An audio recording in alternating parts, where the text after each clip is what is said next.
today.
Family all around me.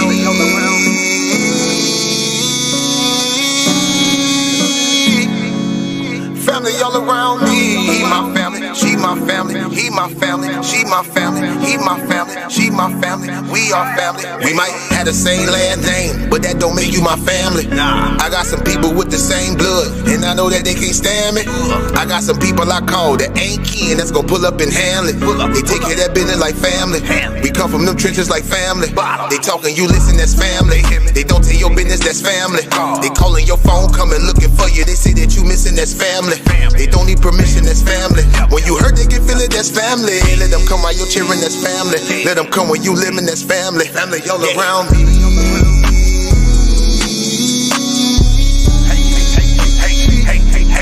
Family all around me.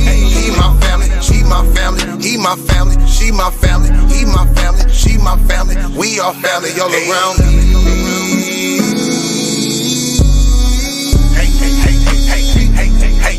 Family all around me. He my family, she my family. He my family, she my family. He my family, she my family. We are family. Hey, ain't nobody fighting around here.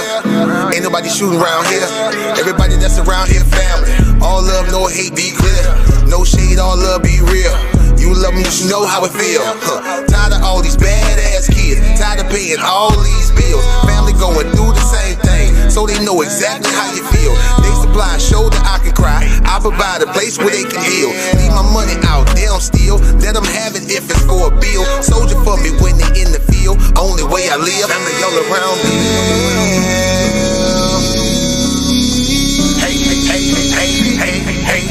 Family all around me. He my family, she my family. He my family, she my family. He my family, she my family. We are family all around me.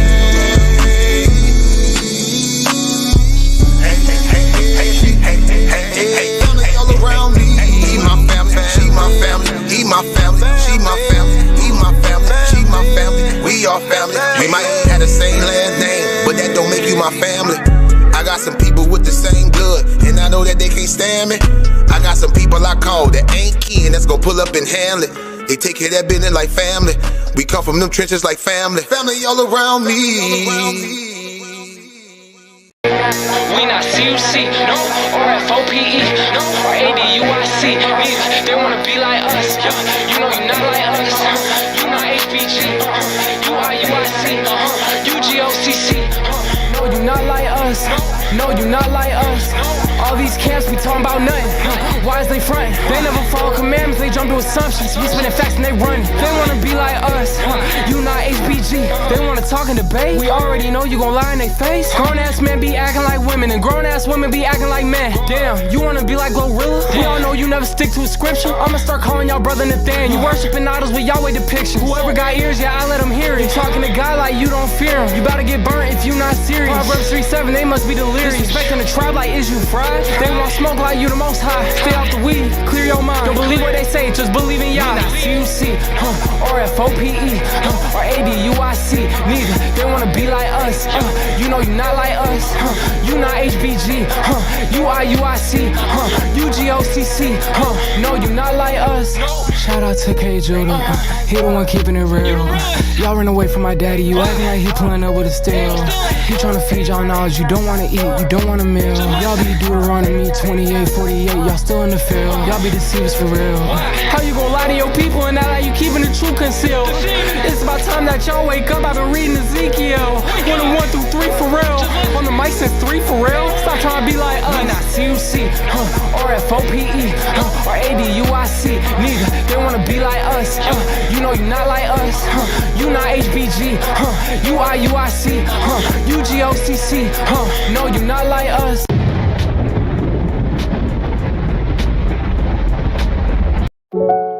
It's this only road that I'm walking. No company, no company. All the voices in my head won't stop it. My only company.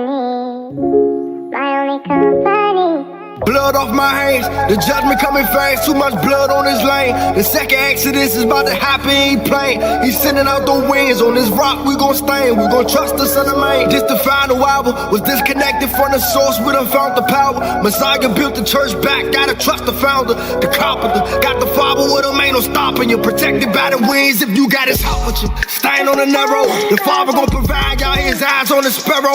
Never seen the righteous get forsaken, not at all. The devil trying to take us cause he know he about to fall. Hey, Michael standing up in his hour, keep the laws. We gon' blow the trumpet, we ain't go to war with all. Messiah made a way, he laid it down for all flaws. We got the father with his eye, stand tall. Protecting these commands, they at war with him. The dragon man, cause the remnant about to score with him. The children of the prophets, we done finally hockey. The law is the light, got us out the darkness.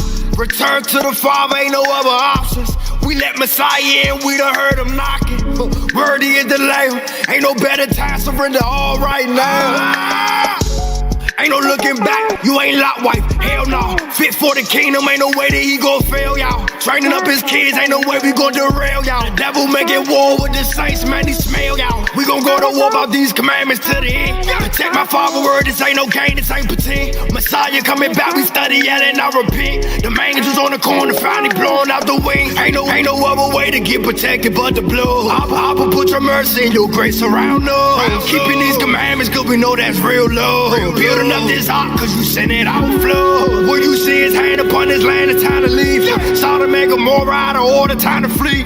Babylon gon' burn, every nation about to see. Messiah coming back, everybody to their knees. Every knee gon' bow. Boy, girl, child, y'all, he coming in the clouds. Thousands of years, man, it's almost time now. The valley of the drought, we done came alive now. This for every nigga you done hung, every baby you done raped, everything that you done done. Ain't no way you gonna escape, ain't no way that you gon' run. You gon' see him face to face with a hill Babylon, but we can't.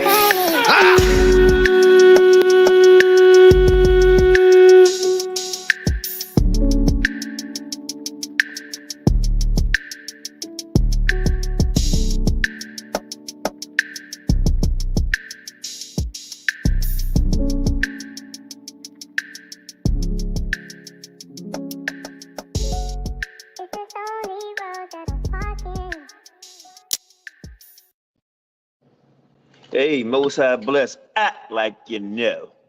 F.O.P.E. New School of Thought, CUC family, Honey Badgers family. Most High bless all of y'all to chat. You know what I mean? Everybody that's coming in, please press the like, and everybody that may see this video later on, Most High bless you. You know, whatever you believe in, make sure you do it right. But it is what it is. Hey, we got a special guest tonight. But before you introduce yourself, I want to make this announcement once again, because I want this guy who he's really irrelevant, but I'm just going to say it anyway, because I don't try to expose people all the time. And I've been real light on that devil over there. And I'm talking about Satan, the chicken man, right? Because I call him a chicken man because you keep focusing with me, the chicken's going to come home to roost. And this is a special message going out to Nepal. And only you know I'm telling the truth what I'm about to say. Okay? When you and Sarnetta was going through your stuff, your little business, since you want to talk crap about me, well, I got Sarnetta or Sar nigga or Sar chicken on record saying he got pictures of you in the hot tub. Okay? In the hot tub. Right? And he told me everything. And guess what? I recorded the crackhead. Okay? Because you never trust the devil. You might as well release that, John, bro. Why you You saying never it? trust the devil. Right? And I never trusted you, devil. I never trusted you. So I just done that to cover myself. So, hey, if you want to keep talking about me and everybody else, then I just released the recording. Right? Your voice, you saying what you saying, right? And you wanted to give me the picture, but a gentleman like I am, I said no. You know, so without further ado, the brother gonna go in and it is up to him if he want to take any questions.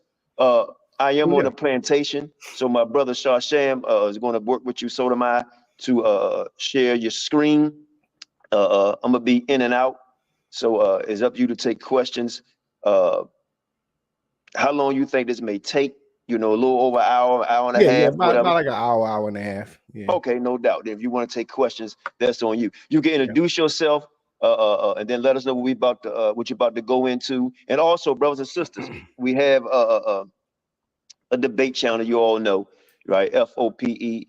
ADUIC, New School of Thought, CUC. You know the alphabet crew, right? All these things. So, anybody want to have a conversation, you can have it over here on Naphtali channel or King Judah channel.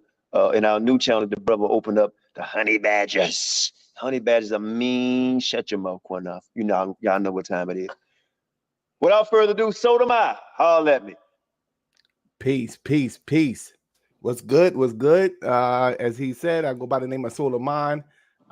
Many people probably know me from the debate league that I was running for a few years. Solar Vision Debate League. Tonight, I'm going to be talking about eugenics and population control, and I'm going to give a sort of a historical overview of what kind of evolved into the eugenic movement. And I'm going to go back to Charles Darwin, and I'm going to work my way all the way up into what is currently going on today, pertaining to how they're using, their science in genetics to further subjugate us as a people. We gotta keep in mind, a lot of people, we have now come into an age where a lot of people are unaware of how the system is currently operating, and I think really after the 1960s. You begin to see a more covert form of racism be implemented within the hells of North America. And they like to hide a lot of things that they're doing by rewording things. And then we're going to get into that in a second. So that's pretty much a basic overview of what I'm going to be talking about tonight. So I'll be open to questions. If time permits, so we'll be open to questions. I'll be going in for maybe an hour and a half. I got crazy slides. I'm gonna let y'all guys know I got a lot of slides. We're not gonna get through all the slides, so we just gotta do. Hey, look, no problem. We just do a part 2, and if anybody sees something different, you could discuss it. Not no debate, and then if something need to turn to a debate, then we'll just take it over to the discussion debate channel. You know what I mean? Yeah. But thanks again, brother, for coming on. And I know you're getting your channel back up, and I want everybody to support his channel. You want to get your channel out again, brother, or you want to do something new? Yeah. Well, my channel is be Solar Vision. You can just type in Solar Vision, and I got various channels. Yeah. Okay. So you decide which one you want to do, and then we see how we work, and then we all be a part of the team and go forward from there. So share your screen, and my brother gonna put it up, and I'm going to mute out. I'm gonna be with you, but like I said, I'm on the plantation, so if you call them, if I can't answer right away, you just, just say Shawshan, blah, blah, blah, need whatever. And we go forward from there. And Mars, please keep sharing the screen once the board start, pushing up, because then the screen y'all to go away. So, Okay, yeah. so Hey, most high bless Neptal, I see in the building. And everybody else bless y'all, man. So go ahead, Doc. It's on you. Your show. all right, so real quick, because I'm trying to share a screen. So is it slides? Let me see. Because I have it up already.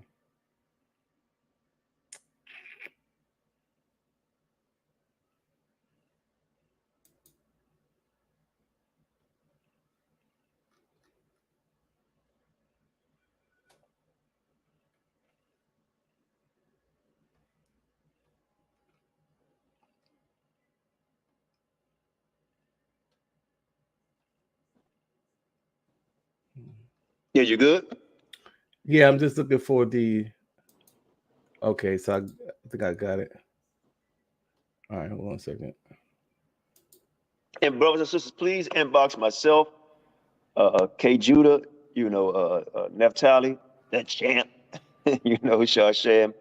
If y'all want to come on the platform and bring out something that if y'all think we off on something, let us know, and we'll treat you fairly. Or something totally different. Like I said, we have another channel. It's going to be the debate channel where you could come on and talk about something other than the Bible. You can do that over here. Also, let's just everybody respect each other opinion.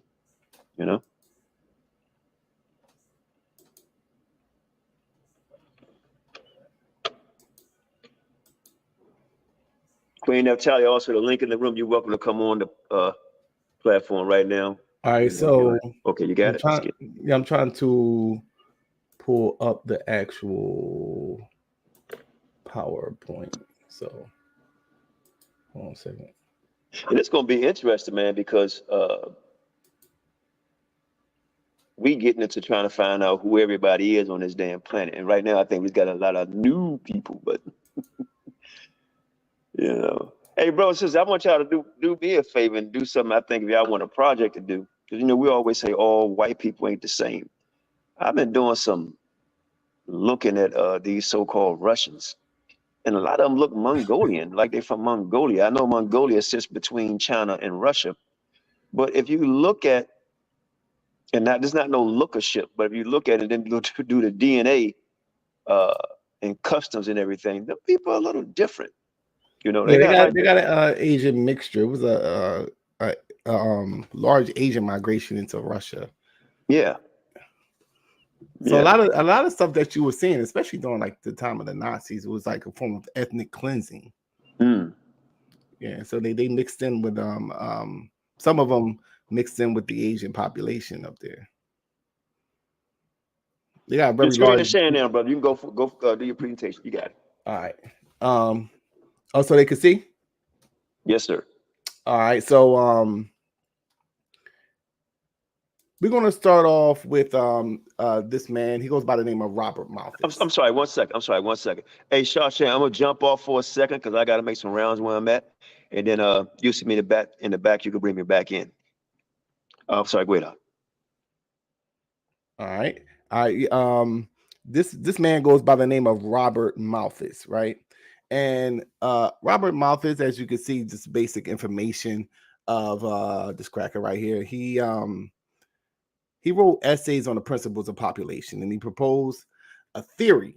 And that's why we gotta be hip to the terms that was established by these European intellectuals and theorists centuries ago, because they still kind of use his name passingly when you listen to maybe your local news. If they're talking about something concerning population, they'll say Malthusian.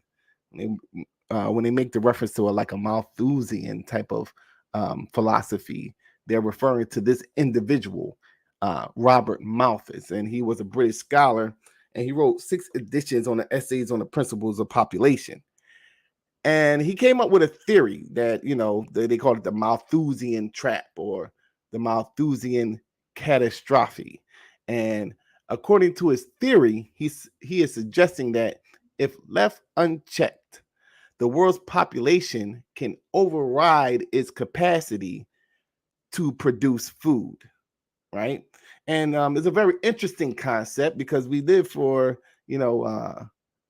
thousands of years, where the populations didn't have this issue. And I think that this laid the foundation to the need of the European to overconsume. And when you're talking about the history of the European, it's a good book by Michael Bradley. It's called The Iceman Inheritance. In that book, he gives a theory of the fire and ice. And this is a cracker that wrote this book, and I find it to be very interesting. That he said, due to the fact that the European has been isolated for so long, and he lived in a very harsh environment where food was very scarce, and due to the fact that he could not really provide for himself, he formed a sort of a psychosis. And the psychosis was basically centered around his need to control or to hoard food, for a sort of a necessity in an ice environment. But when you go and engage other groups of people, it becomes an issue. It's books that you can read about the Native Americans, and then when the European engaged the Native Americans, they begin to have issues based off of cultural norms and pertaining to resources, especially. And it'd be like, I think it was an example of a peach tree or an apple tree. And, the white man would say, well, whose tree is this? Because in his culture or in his environment, the person that, is able to take the food or, kill for the food or do whatever for the food, that's their food. But in a culture where food is more in abundance, is the Native American that, yeah, that's everybody's tree. That's your tree. That's your apple tree. That's my apple tree. He said, well, so this is my apple tree? And say, yeah. So the cracker would build like a fence around the tree and say that this is his tree. And that would be a conflict with the natives because their concept of owning things that nature produced, it was alien to them. They had their certain religious practices, and the Most High produce it, and it's for everybody. That's kind of how they view things. But the European had a different environment, and it's due to that environment that he began to form this psychosis. So going back to Robert Malthus, you see that he posed a theory that if left unchecked, the world's population could override its capacity to produce food.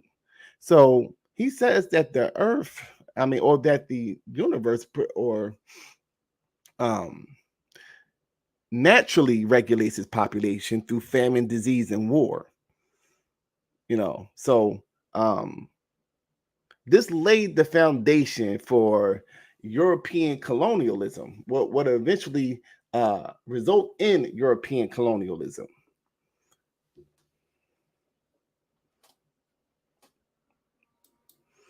Now, everybody know who this cracker is. He goes by the name of Charles Darwin. Darwin was heavily influenced by this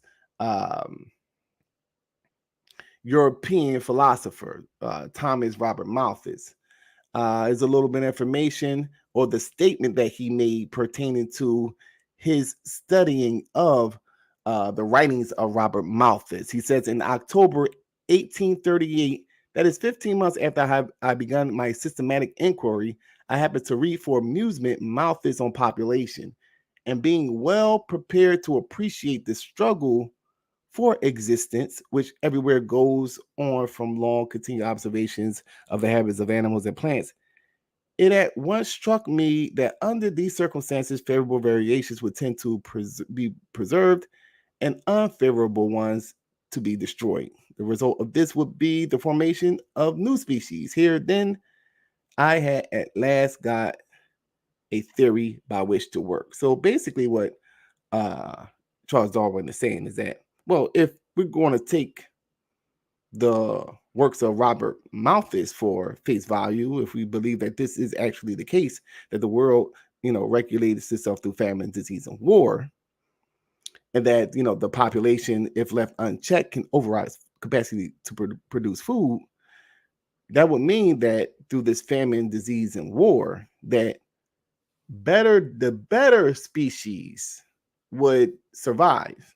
So in a case of a famine, the stronger, the person with the stronger genetics will survive. In the case of disease, the person that is immune to the disease will survive. In the case of war, which is a very interesting concept, because I don't know how nature produced war, but still yet, in the context of war, the stronger people will survive.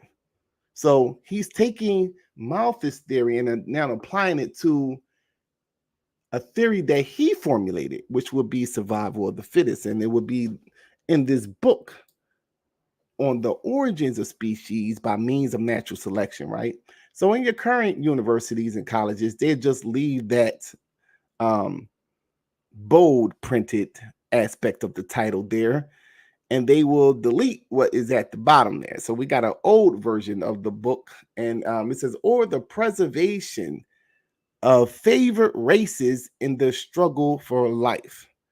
Who are the favorite races, and what is this struggle that he's talking about? So anybody who could read this book will see that he takes various species and he shows examples how, and this is literally what is in the book. He'll say like, well, you have giraffes and they tend to get fruit from elevated places, high trees, etc.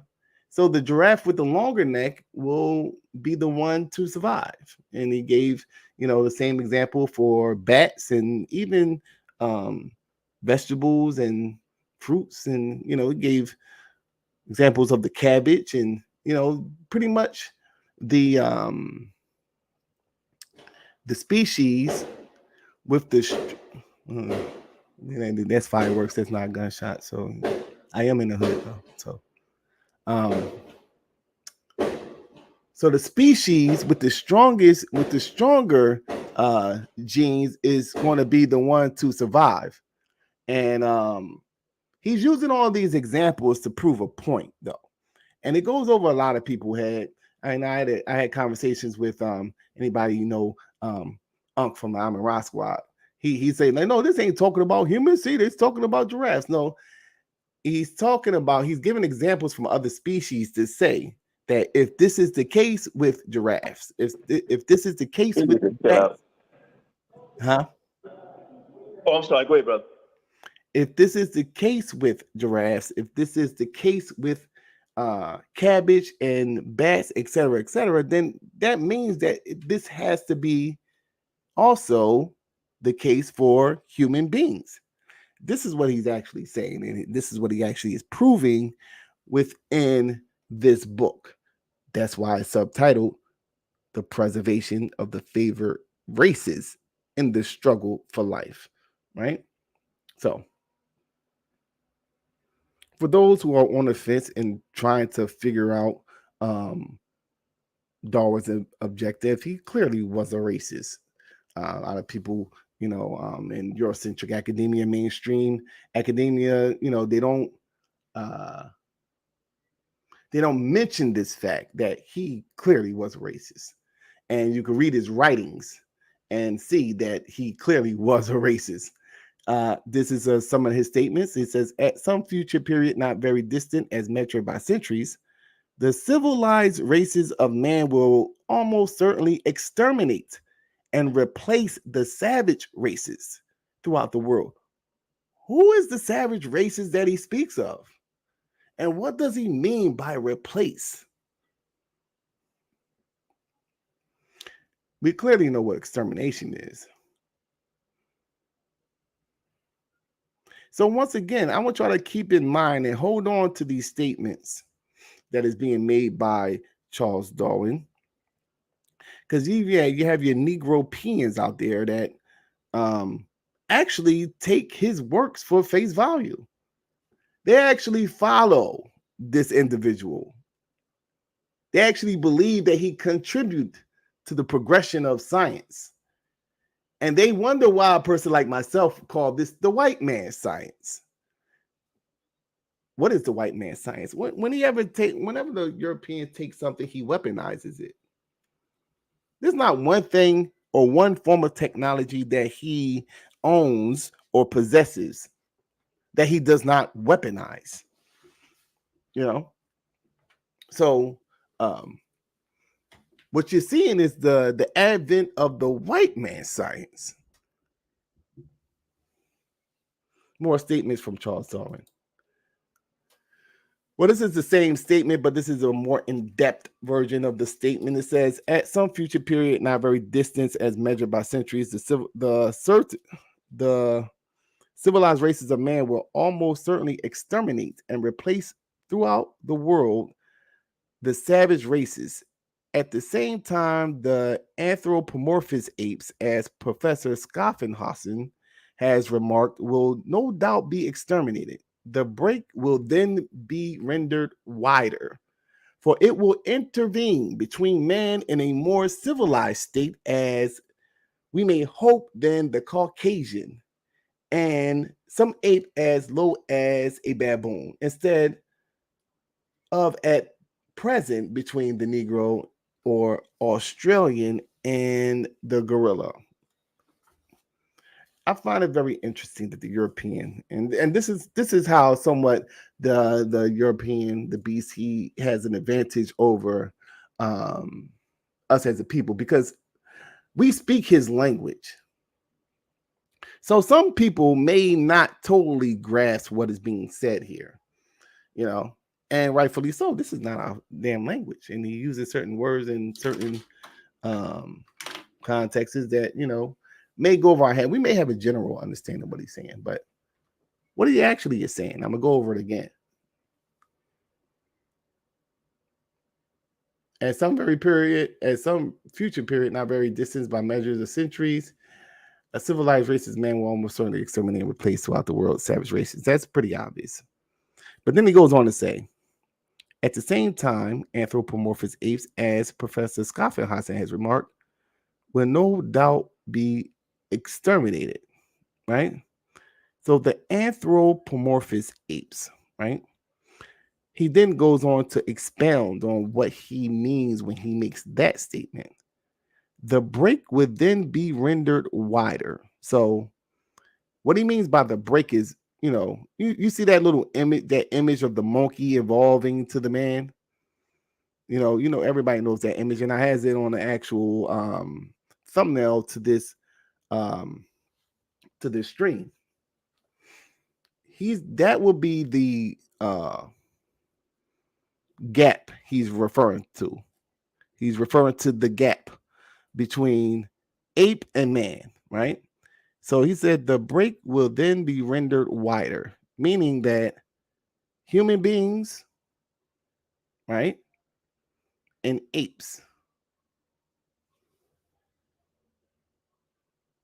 the gap will be rendered wider.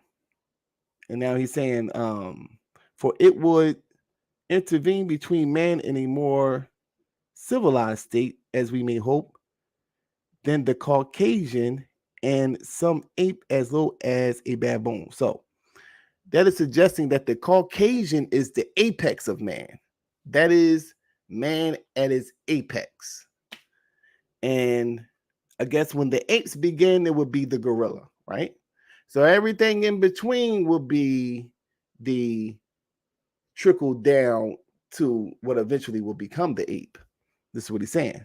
Now, and so at this time, once the European has exterminated the savage races, the gap will be rendered wider. So if the European, which is the apex of man, the Caucasian, if he is to exterminate the Negro and the Australian, because those are kind of like half man, half ape type of species, what he's suggesting, then the gap will be rendered wider between ape and man. This is what he's saying. So once again, keep this in mind, because this served as the foundation to what you even see today, everything is centered around this idea. And a lot of people don't know that.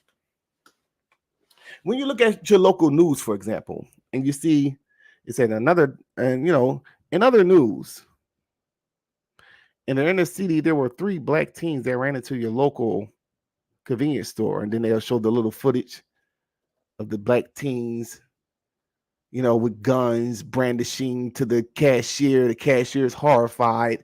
They're snatching all types of stuff out of the grocery store, and then they run out. If you've seen these individuals, please call your local police. Now, are they showing that because they're really concerned about the society and the environment? No, they're not. That's not the reason why they're showing that, because crime goes on everywhere.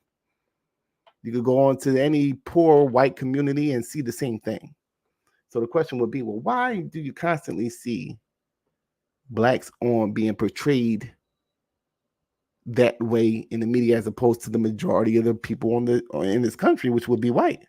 The reason why they show that is because they want to consciously and subconsciously convince you that black people aren't just, they just not able to fit in civilized society. So within the civilized society, there's footage out here that look at how these niggas is operating. They're sad. What are we going to do about these black people that's constantly running into these stores? What are we going to do about this drug problem? What are we going to do about this gang violence? They're killing each other. So it clearly shows that they're incapable of properly functioning within a civilized society. So what do we have to do? We have to create prisons for them. We have to give them birth control. We have to lower their population. You see how everything is shaped around what initially these people were trying to do. And it's clearly a racist agenda. It's clearly an agenda that's centered around attacking cultures that they at this time don't understand, or they still have yet to really totally understand. So black people, due to the fact that they got a short attention span, and they believe that this cracker got their best interests at heart, seem to overlook this reality. A lot of people think that we live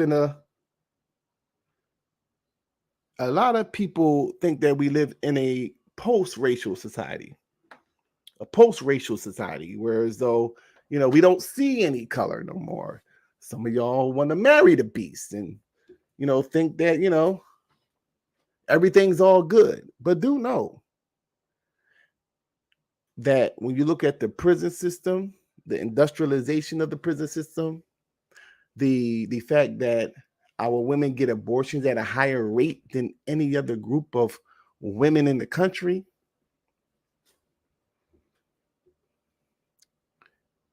this propaganda that you see become mainstream, where they have this sort of gender war between the black man and the black woman, is all centered around this very fundamental fact that was laid out by Charles Darwin.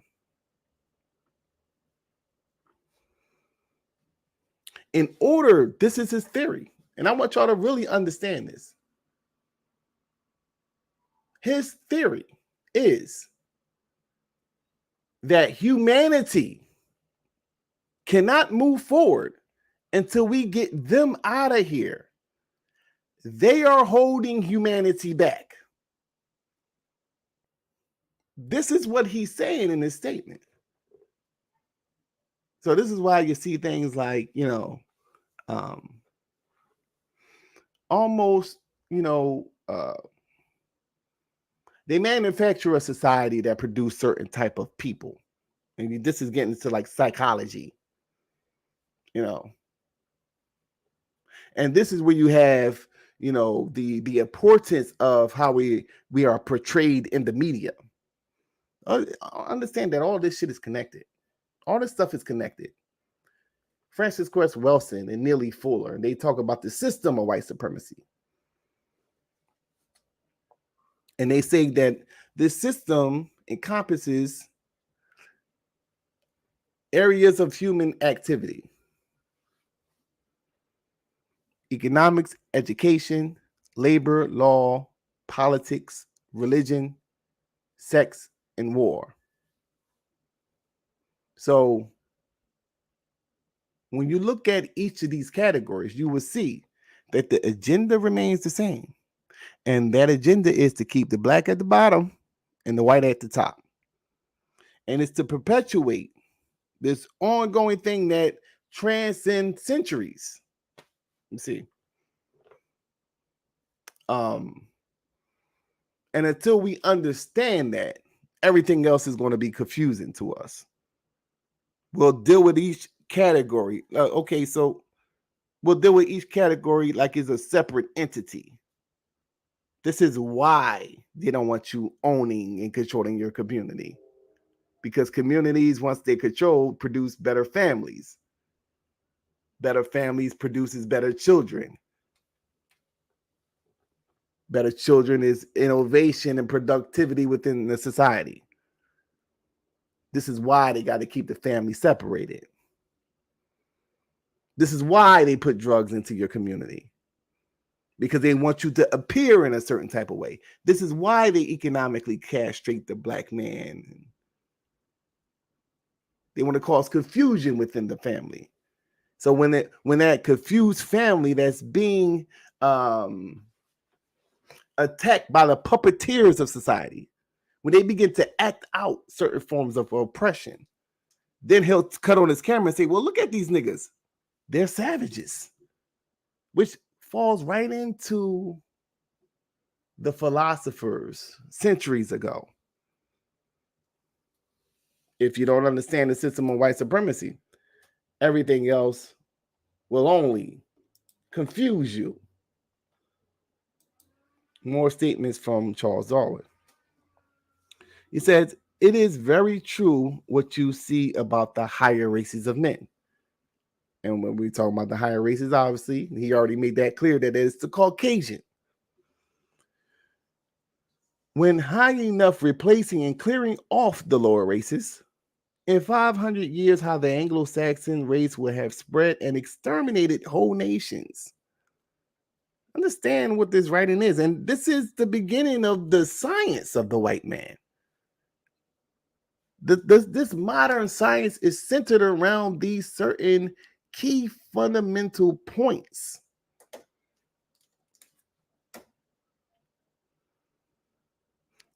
You notice how everything within the society points to, well, I think black people should be having less children.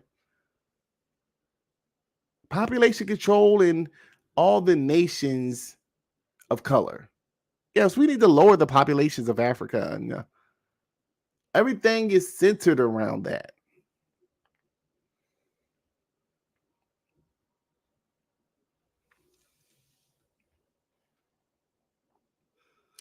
He goes on to say, in consequence, how much the human race viewed as a unit will have risen in rank. That goes back into what I was saying before. Humanity cannot progress unless we eliminate these half monkey humans, to be specific. Look at these niggas. They are holding humanity back. You know? This is where they get all this stuff for, I forget the name of the books where they what's the name of the book? I forget what the name of the books was, but they had these books that popped up in the 90s suggesting that on average the African American scores lower, African American child scores lower on his SATs, and this like kind of pointing out I guess their attempt to point out the fact that black people aren't just on the same page as other races. So what are we going to do about this?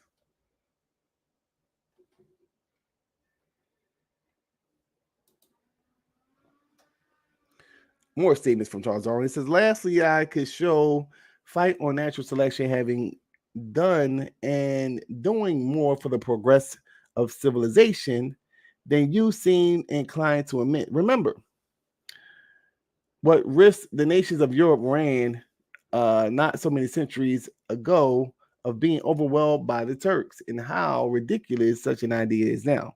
The more civilized so-called Caucasian races have beaten the Turkish hollow in the struggle for existence, looking to the world at no very distant date.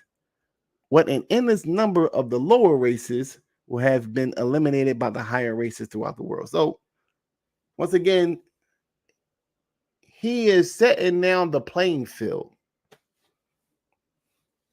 for European colonialism. That this is an ongoing fight. And until we understand that this is a fight for existence, everything else will only confuse you. You know, I was watching a show that was done back in the late 80s, and it's had Huey P. Newton on the show, and Jawanza Kujufu. He was the guy that wrote the book Countering the Conspiracy to Destroy Black Boys. And in this TV show, they were talking about systemic racism, and there was a guy in the audience that was given an example of how he was racially profiled. He was jogging in a predominantly white neighborhood, and he was stopped by the police. And as he gives his story, I think Huey P. Newton said, well, everybody else speaking but white men. White men aren't saying nothing the whole show. And they did not make one statement the entire show. They was in the audience, but they wasn't saying nothing at all. And Huey Newton pointed that out. Well, you got to ask yourself, why aren't white men making any comments within this whole thing? Because the way the guy was speaking, he was speaking in the terms of like, why are they racially profiling me? I'm just jogging. Why are they bothering me? You know, but from the standpoint of the white supremacist, he's looking at it like, well, I want you to be in fear when you're running through my neighborhood. I want you to be that way. So really, it's mission accomplished. I have absolutely nothing to say about that. So his silence said a lot. And it shows how we are unaware of the mentality of these group of people and how they engage us. You are the enemy, and they know it.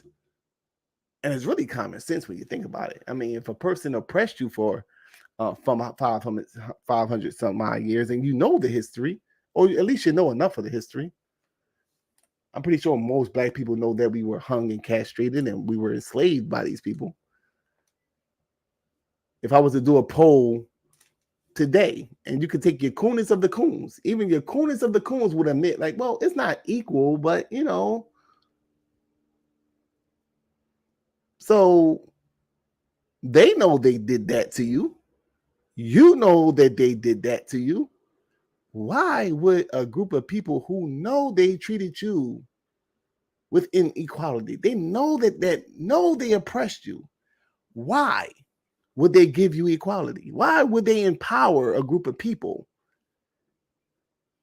that they have not only exploited? And this thing gets ugly when you're talking about the history. A lot of people talk about how the women were raped and abused. Really going into the 1960s. When you really think about it. But the hidden history was that they sexually abused the men as well. A very ugly history. So when you really totally understand that and look at it just from just a basic, fundamental humanistic standpoint, you'll see that why would they give you power? Why would they help empower a group of people that they did all that stuff to? And they know they did that to you, and you know that they were the people who exploited and abused you. So based off of that, you should not expect this beast to give you equality. But going back into the reason why I brought all that up is, simply, they look at this as warfare. So everything is warfare. This is why they want to miseducate your kids. And this is why there's always a little Kim, or what's the name? Glorilla is there now new little Kim? There's always a little Kim Glorilla to indoctrinate your women. There's always a gangster rapper to indoctrinate your young men. And all the while, we are relying on them to provide us with the education.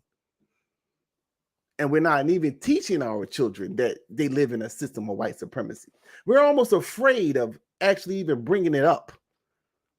We feel uncomfortable telling our children that they live under forms of oppression and that these are the people who oppress them. Until we be able to do that, the children will grow up and begin to terrorize us, because subconsciously they're going to know, and the smarter ones consciously know, that there's something wrong with this system. So when you're dealing with the psychology, especially with the young black men, why it's so aggressive and why they're killing each other is because the environment produces a certain type of psychology in men. When there's injustice, there's supposed to be warfare. It's supposed to, so you have aggressive men being molded as a result of the oppression that is being waged onto them systemically. Now, most of us can't articulate how it's being done, but we know that this isn't right. Just take a stroll through the upper middle class white neighborhood and you'll see what I'm talking about. Two totally different environments, two totally different Americas. Who created this situation?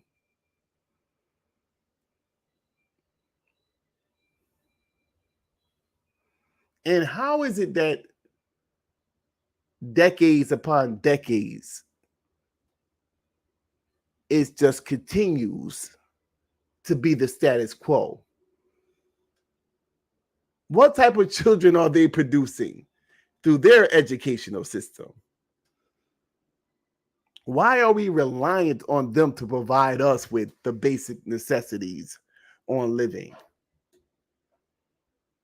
Why is it that even in the public schools, they are teaching your children? All this is being done systemically. So once again, going back into the presentation, this man right here, he goes by the name of Thomas H. Huxley, right? Now he's important because although Darwin came up with these theories, and that's even questionable because I think in many ways he was a front man for the Royal Society. The Royal Society was basically a group of British men. As they began to colonize the world, they began to come up with ideas to try to justify the fact that they had the ability to through military might, of course, to colonize these different areas. And they were trying to justify it through science, right? So more than likely, he was a front man for the Royal Society. But nevertheless, Huxley, he's important because Charles Darwin, although he came up with the theory allegedly, he was unable to articulate it in a format of debate. So he wasn't able, as what Thomas Huxley was able to do, was debate this theory that he supposedly came up with, right? So this is why he got the term Darwin's bulldog, because he was able to articulate Darwin's points more effectively than Charles Darwin, which I find to be very interesting. Just a little bit of information on him. He was a biologist, and he wrote a very interesting book called evidence as to man's place in nature. And in that book, he begins to talk about the human element of the Darwinian theory of, well, the survival of the fittest, or the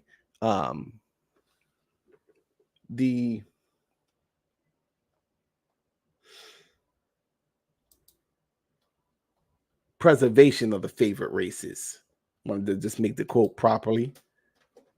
And just more on Thomas Huxley. He was the founder of the X Club, and he was president of the Royal Society, as what I was mentioning a couple of minutes ago. Now, the X Club is a very exclusive club that Thomas Huxley has created, and this was part of a movement, you see, that was designed to begin to implement the Darwinian theory into colleges and universities. So this is where you have a lot of your debates going on, right? And before this, they just believed in the biblical creation story. So they will be challenging biblical scholars, of the time. So this is why you see the theory, Darwin's theory, being the standard today in the colleges and universities, is because of these group of men.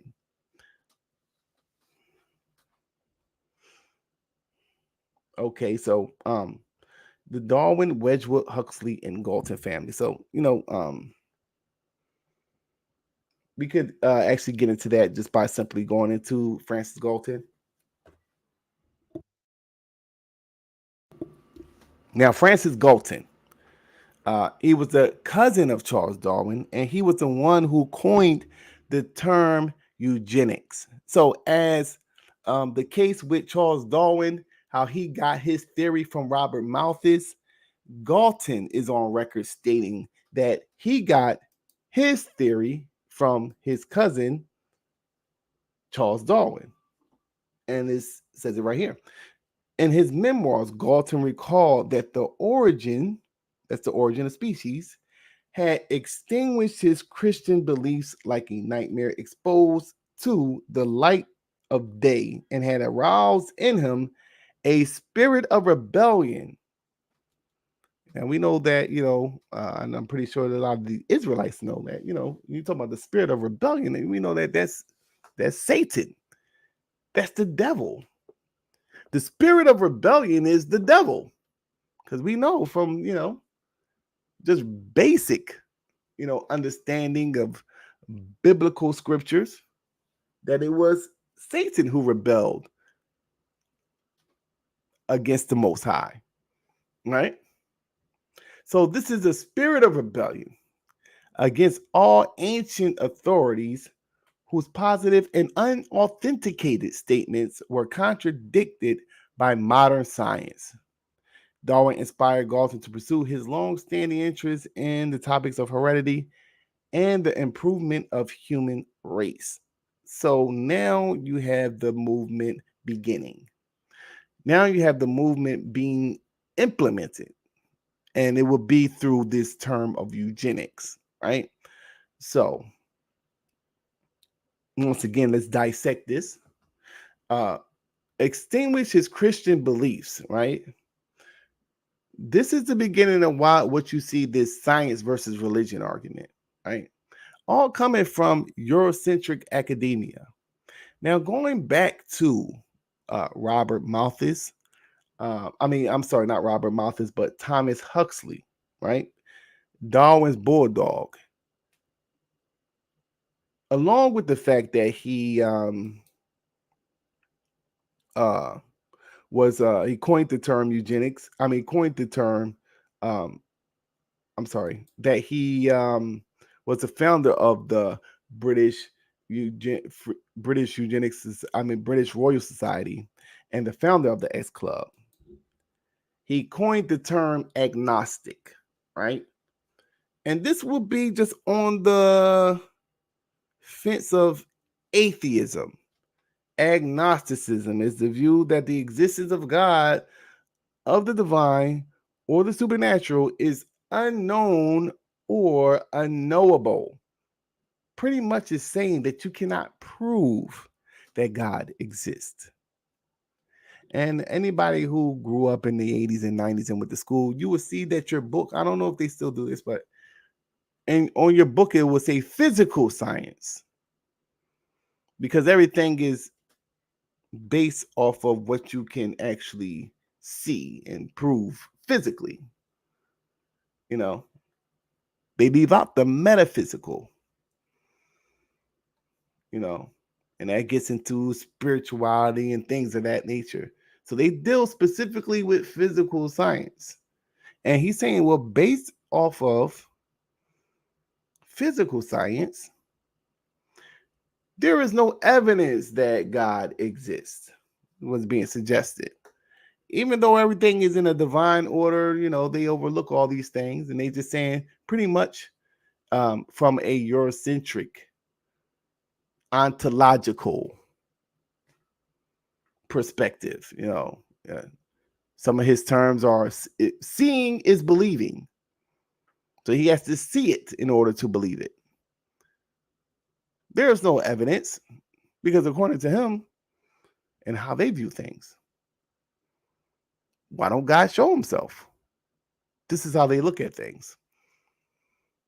So this is the beginning of atheism as we know it today. This atheism that attacks religion. All coming together with this Darwinian theory of natural selection. All this is a package deal in terms of what you're seeing. Now, the Huxley family is very important because the Huxleys play a critical role into the evolution of eugenics into what we see today. And what we're going to actually show is how, you know, eugenics has a term, has evolved into the term what we use today as genetics. So when you say the geneticists, if we went back to the 1930s, they would be called a eugenicist. And those are facts. So the Huxley family.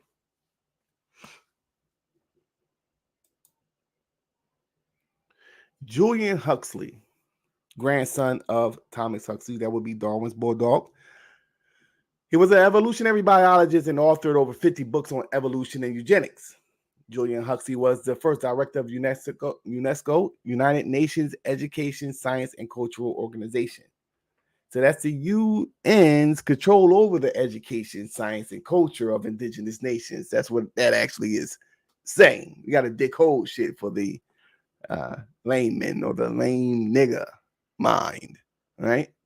Julian was vice president and president of the British Eugenics Society. Julian Huxley also coined the phrase transhumanism as a way to disguise eugenics. So we now live in a day now where they're promoting more and more this idea of transhumanism. Do know that this is coming from the minds of the very people that came up with these philosophies about the preservation of the favored races and the ideology of them having to eliminate the lower races for man to progress. So even when you're looking at forms of transhumanism, they got the robots and all that, the cyborgs and the technology being developed, understand that all this is part of a big agenda that transcends centuries. And part of that agenda is the elimination of you.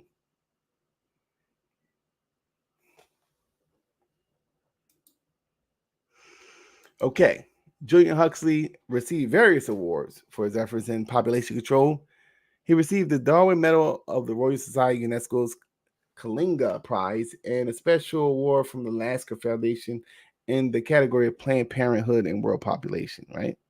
So, Aldous Huxley. Now, even though his brother wrote over 50 books, he was more of the novelist, and many people may be aware of this book because they actually made a movie out of it. And a lot of movies were centered around this book. And the book was entitled Brave New World. Now, in the book, Brave New World, it was talking about a world state where humans were born inside of bottles or test tubes. As the human artificially developed, they were brainwashed into believing in the value of the state through a process called hypnopedia or sleep teaching, right? Humans are then divided into distinct class groups: alphas, betas, gammas, deltas, and epsilon, right? Ironically, the alphas or the elite class fit eugenic standards in terms of height, structure, skin, hair, and eye coloration. The epsilons, being the contradiction to the alphas, were systematically engineered to be less intelligent than the alphas and were created artificially inside of tubes. In other words, they were genetically engineered clones that had no individuality, whose sole purpose was to be slaves for the world state. Very interesting book, right?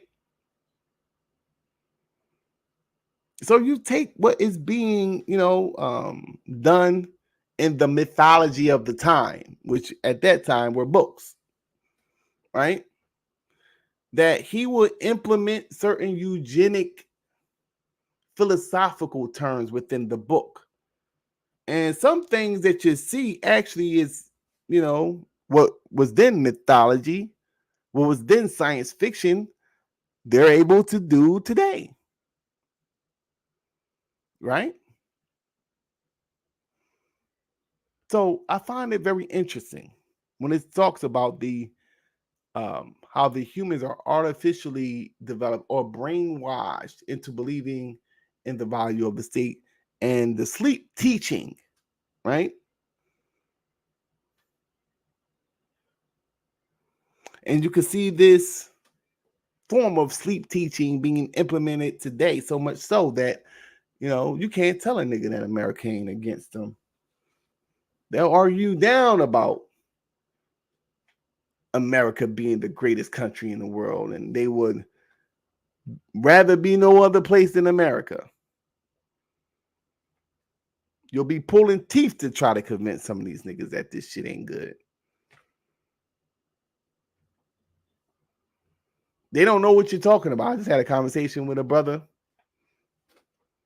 He was arguing the fact that he believes that black people are free in the hells of North America. Niggas do not own not a damn thing. And he admits that the white man is the enemy. So your enemy owns everything. You don't own anything. You don't control any institutions of significance. That would be banking, medical, educational. But you think that you are free. Very interesting when you're dealing with the minds of the Negro. Aldous Huxley. He was an advocate of psychedelic drugs and a supporter of the Esalen Institute, where they experiment on the effects of psychedelics and mind control. Aldous' grandfather was Thomas H. Huxley, which we know to be Darwin's bulldog. And he believed that humans were evolving through the use of psychedelic drugs, right? And you get this from a man by the name of Terence McKenna, right? So Terence McKenna was a guy that came up with a theory called the Stone Ape theory. And in the theory, he believes that through the use of psychedelic drugs, the Homo erectus was able to evolve into the Homo sapien by implementing these mushrooms into their diet, right? So he's saying that this evolution, occurred through the use of mushrooms, the Homo erectus into the Homo sapien. This is what he is suggesting, and Aldous Huxley was an advocate of this individual, right? Terrence McKenna, right, is on record stating that he was highly influenced by a man by the name of Pierre Teilhard de Chardin, right? And I'm just connecting the dots real quick. Pierre Teilhard de Chardin was a Jesuit priest and a paleontologist and a geologist. He was the author of books The Future of Man and The Phenomenon Man, where he speaks on the evolution of consciousness. Some points made in his book were used by Terrence McKenna's Zone 8 theory, right? He was also a proponent of eugenics and population control using pseudoscience, right? So you have these three individuals, right? Julian Huxley and Pierre Teilhard de Chardin were in constant communication with other exchanging thoughts and ideas on Darwinian evolution, right? Just to show you that these people are communicating, because this is actually a movement. And this is what I want to kind of reinforce as we move along, that this is a movement that you're talking about. This ain't just, individuals that's doing something because they, want to choose whatever they want to know. No. The reason why his grandsons were heavily involved in eugenics is because he was heavily involved in eugenics and he was passing the torch to his children. Understand that this is a movement.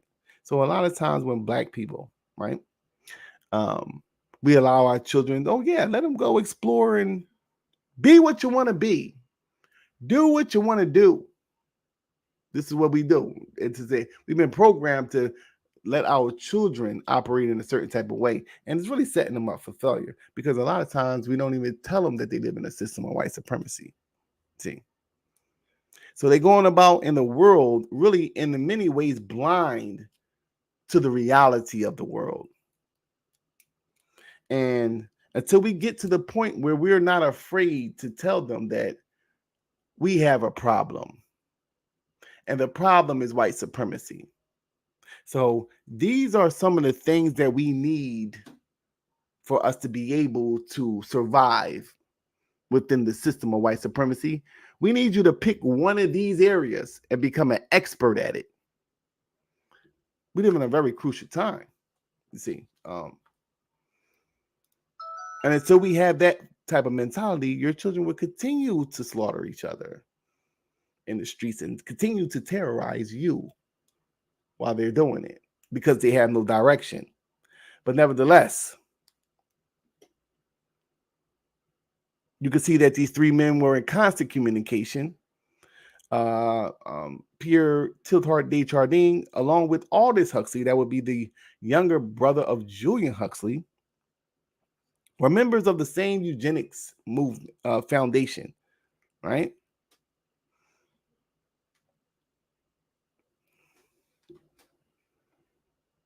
And why is this significant? The Piltdown Man hoax, right? Pierre Teilhard de Chardin was the paleontologist behind the Piltdown Man hoax. So this is the man that falsified the skeletal remains of a suggested intermedium between human and ape, right? So they are willing, this is a very interesting point. They are willing to falsify. This should be a very, very eye-opening point, right? They are willing to falsify skeletal remains.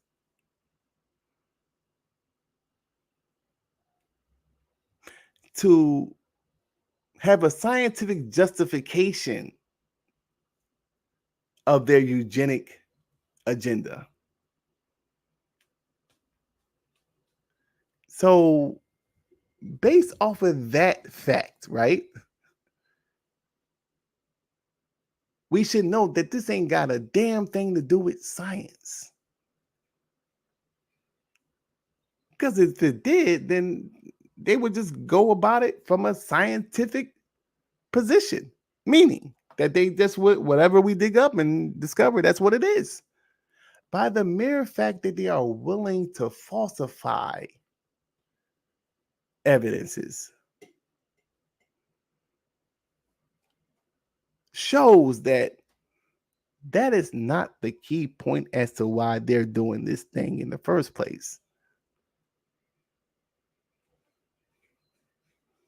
Pierre Teilhard de Chardin, for those who are unaware of what the Piltdown Man hoax was, the Piltdown Man was a paleoanthropological hoax in which bone fragments were presented as the fossilized remains of previous unknown early human. Paleontologists, right? Just for clarificational purposes, a paleontologist is a scientist that studies fossils, right? Paleontology is the scientific study of life that exists prior to and sometimes including the start of the Pliocene epoch, roughly 11,700 years before present. It includes the study of fossils to determine organisms, evolution, and interaction with each other and their environment. So in their environment. So this is what he was supposed to be a doctor of, or a scientist of paleontology, and he's falsifying these skeletal remains. Right? The hoax lasted for 40 years. The hoax lasted for 40 years before it was eventually called out, meaning that they no longer needed to be used as a justification for the eugenic agenda. Let's see.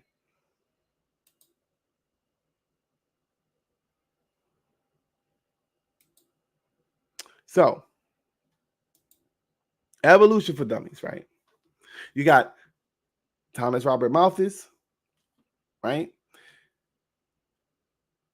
He influenced Charles Darwin.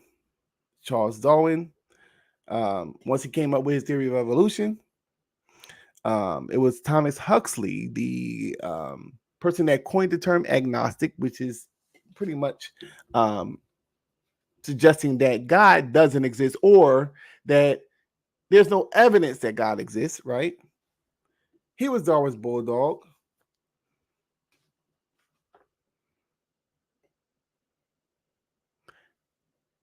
He would pass the legacy on to his grandchildren. That'll be Thomas and Julian Huxley.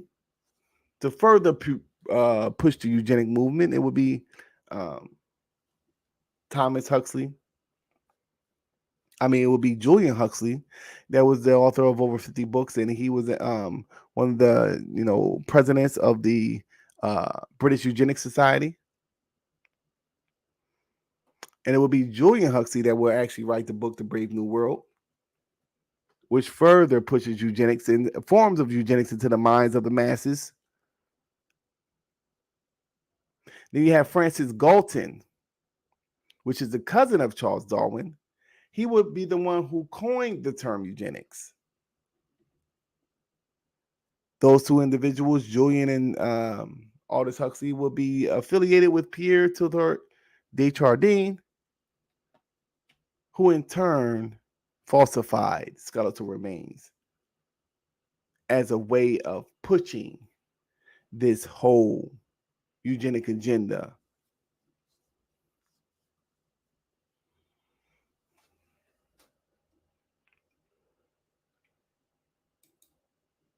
As we showed already, Francis Galton, it was through the works of Charles Darwin in which he got his eugenic theory from. Now, we have two forms of eugenics. You have positive eugenics and you have negative eugenics. Positive eugenics will be the procreation of the people that they consider to be of the favored stock. I guess the logic behind that is that if two people of the favorite stock mate, they will in turn produce a child of the favorite stock. And negative eugenics would be to eliminate those who are not of that greatest stock, who are of the lower stock. So we have to eliminate those because obviously the lower stock will produce more people of the lower stock. So the positive would be the procreation, the negative will be the elimination. See.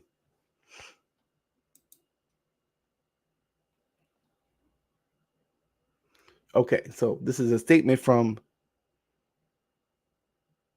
Francis Galton. In his book, Hereditary Genius, Galton calculated that Black Africans ranked on average 2 grades below whites in natural ability and Australian Aborigines 3.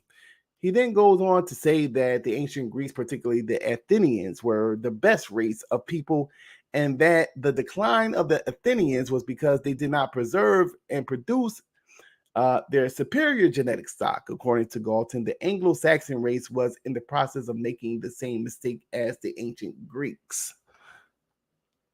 Interesting. I'm trying to remember that damn book.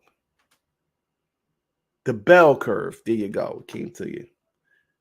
The Bell Curve. You see, in the 1990s, they wrote a book called The Bell Curve, and the Bell Curve suggested that on average, black scores average on their citywide tests. They score below average on their citywide tests, and the SATs in comparison to other races right? They're more likely to score below average, I meant to say. And in the bell curve, it is suggesting that this is based off the genetic makeup of the so-called black people, right?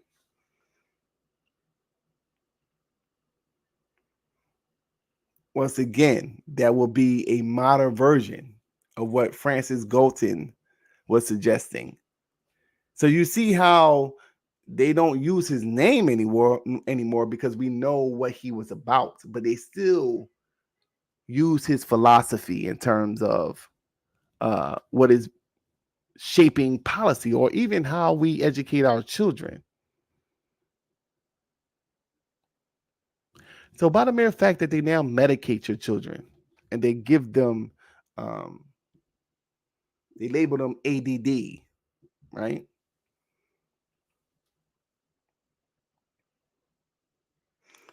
You know, understand the system of white supremacy.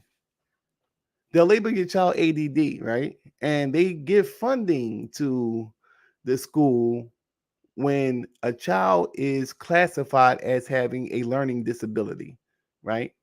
So, in essence, they underfund the school using property taxes.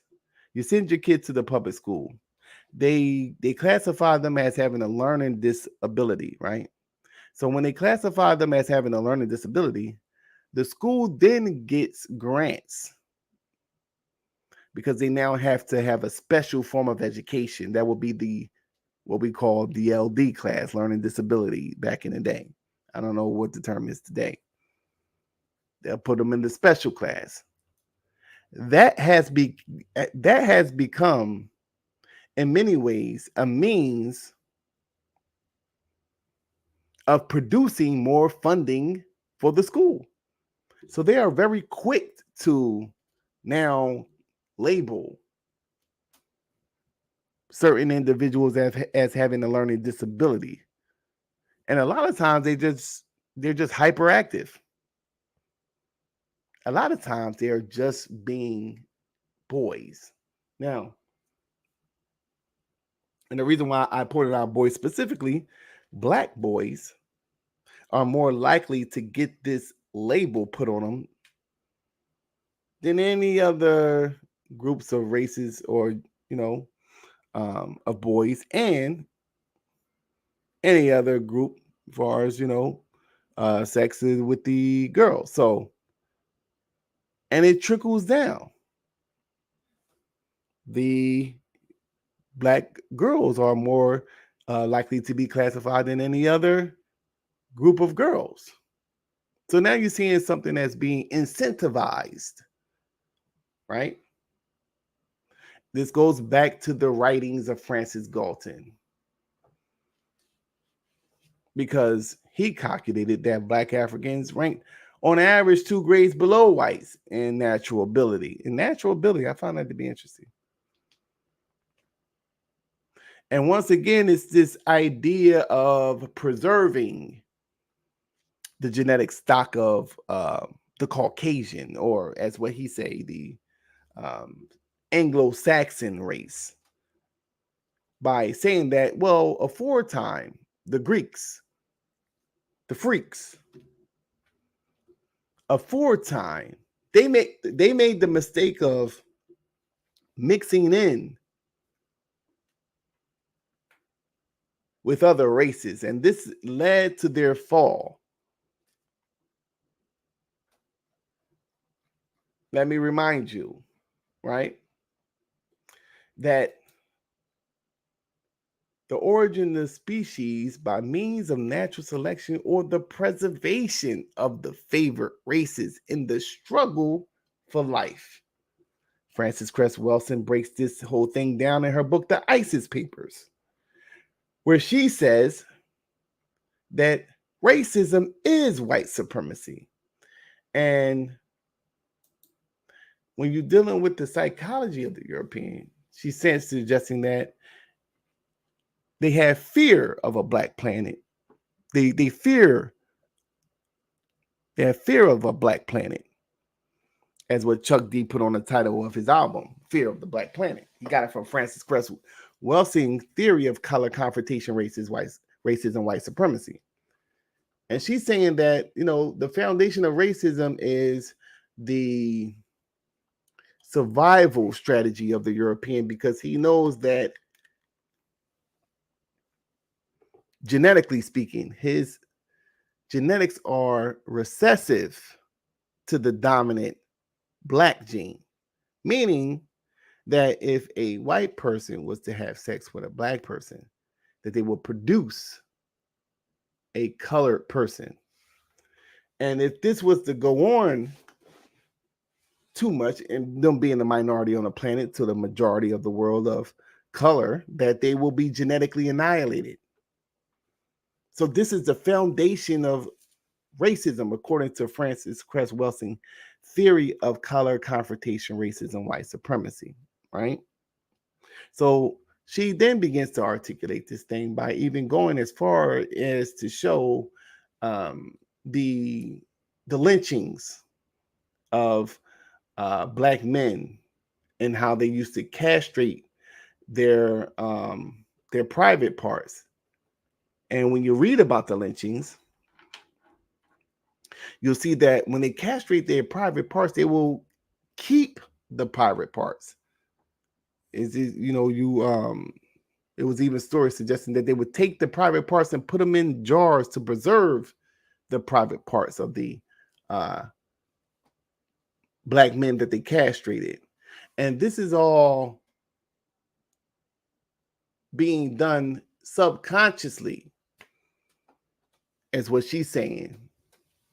And them subconsciously trying to possess the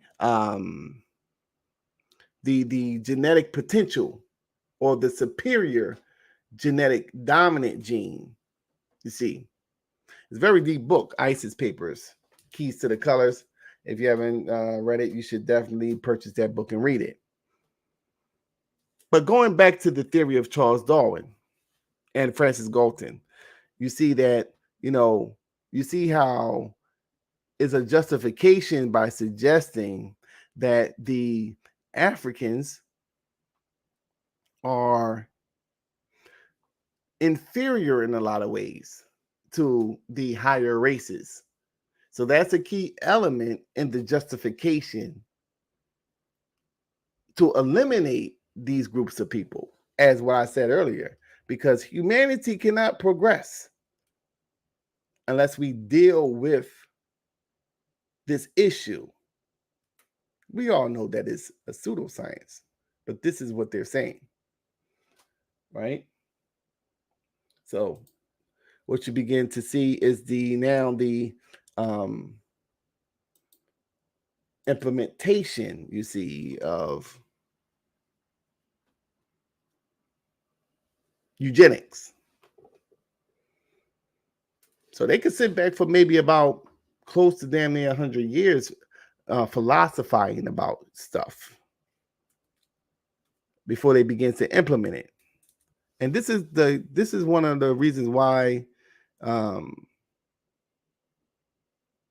it's a very crucial aspect within the system of white supremacy to use the media and popular culture to condition the people into accepting certain things. That was the purpose of the book Brave New World. See, they were already doing certain sciences that they just wasn't telling us about. So they'll put it in the category of science fiction.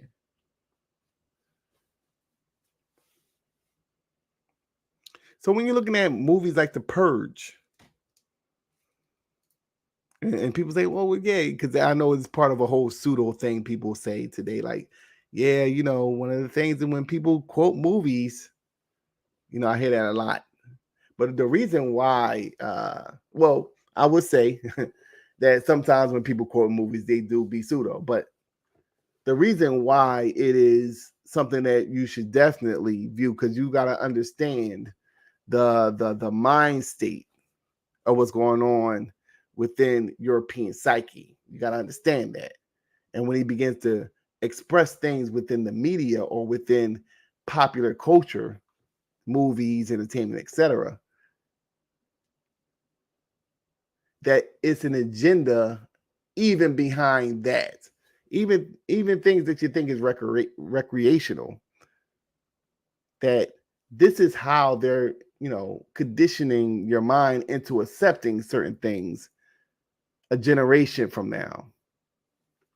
See, so what you're beginning to see now is the doomed or the dying race theory, right? So the dying race theory was a pseudoscientific theory that suggests that indigenous nations could not adjust to European colonialism, right?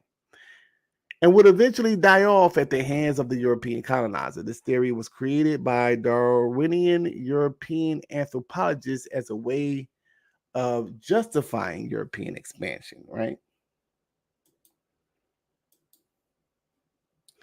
The Oxford Handbook of the History of Eugenics. Very good book. If you're into this type of stuff, you should purchase the book.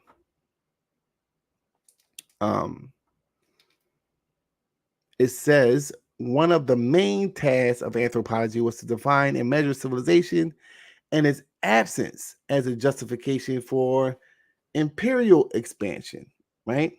The close association that was mooted between civilizations and the modern European colonial impulse was critical to the spread of anthropology through Europe and America, as well as in white settler colonies such as Australia and Canada, struggling with the plight of Aboriginal populations massively displaced by generations of settlers. So that just goes into what I was suggesting before, that once they laid the foundation of justifying the need to encroach upon indigenous nations and usurp their traditional value system and replace it with a Eurocentric form of thinking, and then begin to eliminate those indigenous populations. This was just a means of justifying why that was necessary. So, like I said, we only on 38 slides. So we at 10:15 now. So let me see what's going on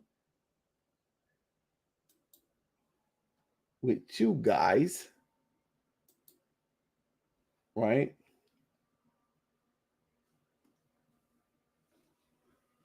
Up in the chat.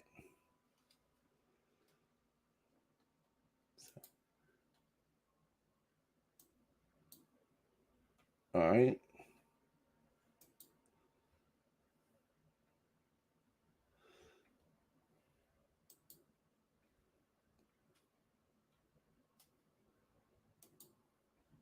I'm here. Okay, so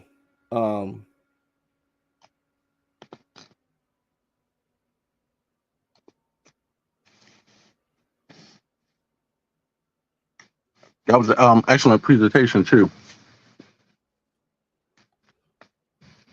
yeah. So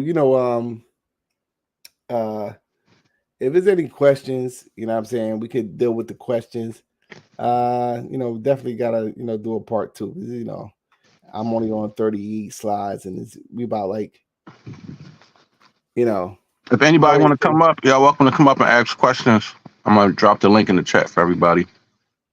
Let me see.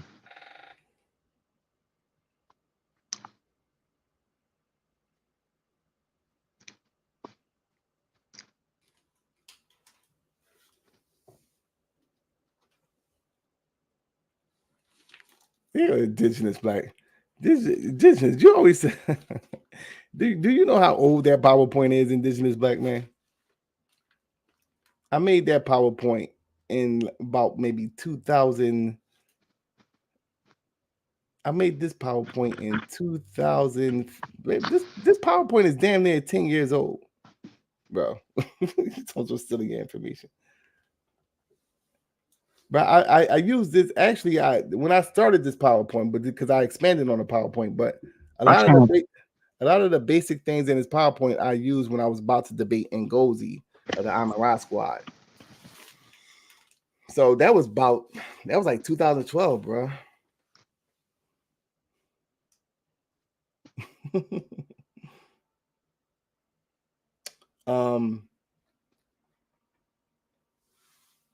But it's cool. I checked out your I checked out your presentation, and it definitely had some similar things that was being presented today. So yeah, you did good research. Solarmind could definitely make you into a great scholar if you come under my tutelage, brother. But no, though, I think that definitely like minds need to come together and further expound on the information, because still does sharpen still. And if y'all got any questions pertaining to the information, because there was a lot being laid on the table, y'all could just feel free to ask me a question, and I'll be if I can answer it, I will. But we could set up a part 2 sometime in the future. Because we didn't even get into Nazi Germany and that whole thing. That's a whole crazy thing right there. That's why I wanted to stop it at this point.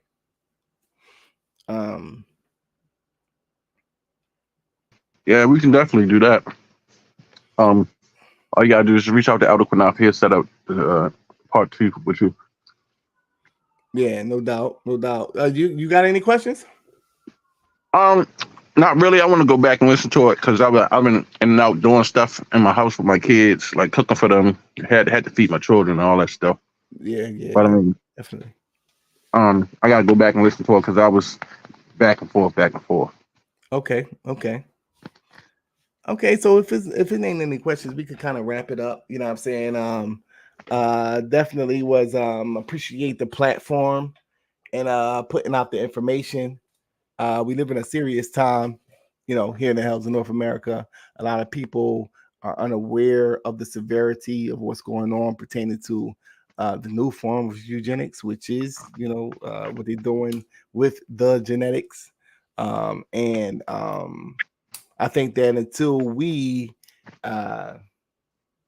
begin to educate ourselves on the history of what led us to this point, then we're going to be kind of left out the loop pertaining to certain new innovative tactics that the beast is going to use to, further his agenda, So, Right. With that being said, I appreciate the time and the platform. Shout out to Elder QANATH and brother. What's your name, brother? Shawsham. Shout out to Shar Sham and Hold on, we got a person just came on. Shalom, Squirrely. Okay. Shalom, most I bless. Squirrely. You there? Hey, Shalom, can y'all hear me? Peace. What's going on? Hey, Shalom, what up, Solarmind? Peace. Man, I just wanted to say, brother, very, very powerful video, powerful presentation.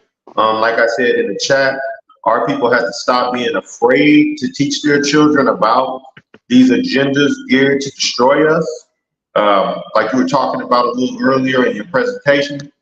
And what's interesting about all the stuff that you were bringing out, Tariq Nasheed had this so-called white man come on his platform one time, and he was admitting to the people that the white man will act like he's not racist and act like he actually believes in the Bible just so that he can procreate with white women to bring forth white children that are not admixed with any other groups of people. So everything you said, it was just beyond spot on. And even that white man's testimony proves that this is the subconscious psyche of the so-called white man. This is really how they operate in nature. Yeah, and we really have to deal with it because I just find it interesting how, with us as a people, we be on point when we dealing with each other. Like in the hood, you see a car pull up, you looking, you don't know the people in the car, you on point. Like just that is almost instinctive that you're on point to the T when it comes to stuff that's in our direct environment. And what I say to people is take that same mentality and deal with it in every aspect of life. That same mentality. So when you see this beast doing something, question it. Well, what is he like? Why is he doing this? Why is it an abortion clinic in these strategic places within the Black community? Why are they so concerned with us procreating? Why is it so easily accessible, these things? And why at the same time we're asking them to help us with the better quality of schools, and it's like pulling teeth to get a little bit of funding. Just certain things that we need to be on point with that we just kind of for whatever reason we just kind of overlook it, and just I don't know, there's just something crazy about that to me. Hey, Solarmind, let me ask you a question. Do you think epigenetics has a big role in the fact that our people a lot of times don't question anything about these people or fight back when they're clearly attempting to destroy you at every turn? Yeah, I think it plays a very big role. I mean, when you talk about that, and that's why I kind of briefly touched upon, like, when you talk about what actually happened, and this is why they like to hide the history, you know what I'm saying? Because, and I know I see your guys are, Hebrew Israelites or Israelites. And you see that there's a group of people that take on a mantle of being the people, the chosen people of suffrage. So you see that all these things, are related to each other in one way or another, because when you identify the people that are suffering, you want to identify the chosen people. So this is why they hide the history.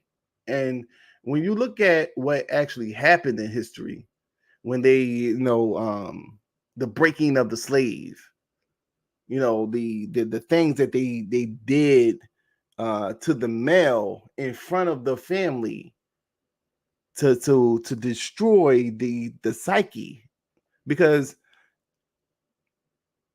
society or the natural order of things will be, God, man, woman, and child, right? So in order to usurp that natural hierarchy, right, they had to destroy the first line of defense within us as a people, which would be the black male.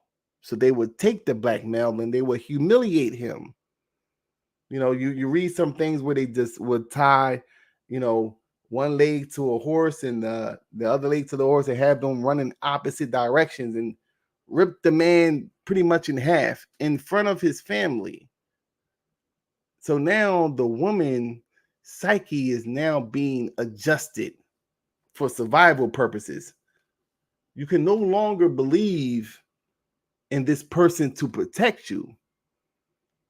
So yes, this will be now translated on to the children. They actually had like a, what they call the 100 monkey theory or something like that, where it's like, the 100th monkey makes an adjustment to the environment for the purpose of survival. So if that's the case in primates, then is a more advanced form of that going on in humans. So you see that today, where you see to a certain extent our socialization and how we engage each other, far as men and women within the Black community, is unique to any other groups of people. So much so that society has now placed the Black woman as the protector of the community. She's the strong Black woman, and then they portray the Black man as really incompetent. And you can see this in the media. They make the man like pretty much just slow and pretty much unable to be a stand-up force and a protector and a provider, right? I mean, even going back to the TV show Good Times, it would be like even though James, he portrayed to be strong, but he was incapable of providing for his family. And then JJ was a clown. And then it would be the mother, right? She would be relying on the white Jesus to help their situation. This was a common theme within Good Times. So what would normally happen is some type of miracle would happen to solve the problem. It wouldn't be the man solving the problem. Some type of miracle would happen whereas though now the problem is solved. And then, Florida would thank the white Jesus. Thank you, Jesus. You know what I'm saying? So this is all being done, and all the way up until, even though, is one of my personally favorite shows, Martin. Martin, he was clowning around. He was a clown, joking, and Gina would be the more stable, work-oriented type of, situation there. And it's like, this is how they portray us as men. And until we, understand that all this is part of an ongoing war. This is warfare to them. Come on, you think that you're going to be sitting in the belly of the beast? This is where they lay their head. This is where he lay his head. You really think that he's just going to be willy-nilly and everything's equal?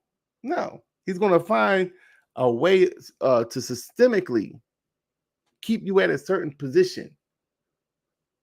Now, you have very excellent Black minds that's able to maneuver around and, pick up on what's being done and begin to, elevate themselves within the system. But the system is producing what it's supposed to produce, make no doubt about it, which is the illusion of inclusion and Black elimination. While we eliminate the masses, we'll constantly push into your face forms of Black success. Some people say this thing is all about money. Must be the money. But then you look at what's going on with P. Diddy. Then you look at what's going on with what happened to Bill Cosby. No Diddy. And on surface level, you see that, Diddy was a monster. He did a lot of crazy stuff. We knew this about Diddy in the 90s. We knew Diddy was doing all this shit in the 90s. At least I did. So we know ultimately that if we knew about it, they damn sure knew about what Diddy was doing. So my brain computer sees that Well, this is more than just them. They just bringing out all the stuff that he was doing. But for what purpose? Allegedly he was trying to sue this liquor company, and all of a sudden this stuff started coming out. So they looking at it like, now, Diddy, we got all this shit on you. I don't know why you trying to, because he sued them for discrimination. So they say, okay, we protected you for this, this time now. And then, we're going to now let everybody know how you really moving. We're going to put this thing out there. And that's what's going on. So no matter how much money you got is what I'm trying to get at. Bill Cosby, the same thing. Yeah, this ain't about money. It's about power. You can't be free unless you have power. And they understand this fundamental point. And what they do is they miseducate us into thinking that this is a post-racial progressive society and we're all trying to coexist together. And, while all the while you are still serving this cracker.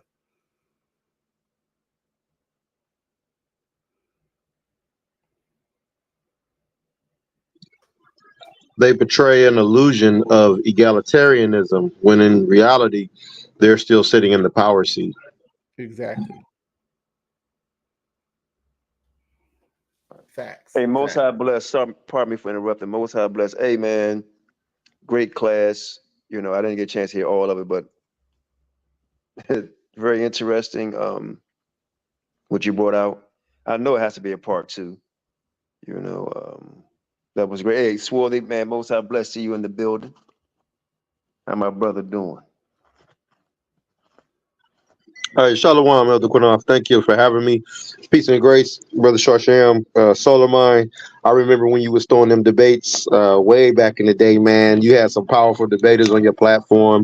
I've always tuned into your work. I've always appreciated your ability to be fair in judging debates and not being biased. And then I always have known you to possess a great deal of knowledge and have a consanguineous bond with Black people and love us, where you don't even allow other groups of people to speak on our problems on platforms. I remember that day you jumped on Vocab Malone and said, look, man, the brothers and sisters in Kemet and Israel, they could battle that out. You ain't got no business up here. So I really appreciate that aspect of you. Yeah, I remember that. I remember because it was I brought him on and I was just asking him a basic question, like, well, why are you so worried about, you don't believe that Black people are Israelites. He admitted he don't believe that the Black people are the Israelites. So why are you so worried about what they're doing then? I found that to be interesting. You know what I'm saying? Like, and it's like, sometimes people act out their white supremacist views and they mask it under other things. And, he was masking it. Oh, we got to bring them the truth. He was like this Christian that was trying to, like, what are you doing? They cool. Like, we don't need you over here. Like, what you talking about? Like, you know what I'm saying? So, and, I'm not an Israelite, but I seen the white supremacist objective within what he was trying to do. And, I remember that. I recently had him on my platform not too long ago. It was a very benign conversation, though. The Most High had you watching over us. Yeah. That's okay if you say you ain't an Israelite. I still believe Yahweh had you watching over us. I would say this, right? I say that I'm being fair to the believers by saying that I'm not an Israelite because I don't follow all of the things that is necessary to label myself as an Israelite. I do believe that Black people are the Israelites. But, I have certain fundamental things that I disagree with, that would exclude me from kind of labeling myself or speaking as a representative of, the Israelite community. So, that's just my position on that. You know what I'm saying? So, but yeah, Vocab Malone, man,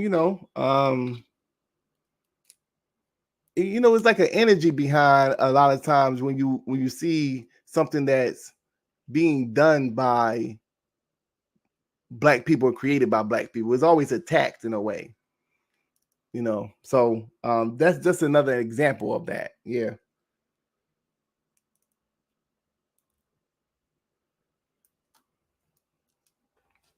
But yeah, if it's not any more questions, I definitely appreciate the platform and the opportunity to come on, and we could set up, you know, another, you know, a future date where we could actually, you know, build some more on this topic.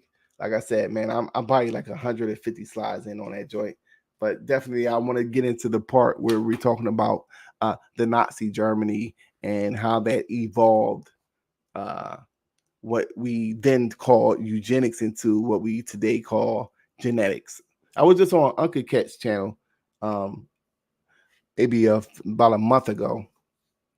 We was talking about the origins of the AIDS virus, and these people are going with the they going with the just the you know, the regular story that the, you know, the African monkey, and you know, they ate the monkey and they went over to here and this person had sex with a homosexual, and you know, this whole crazy story, right?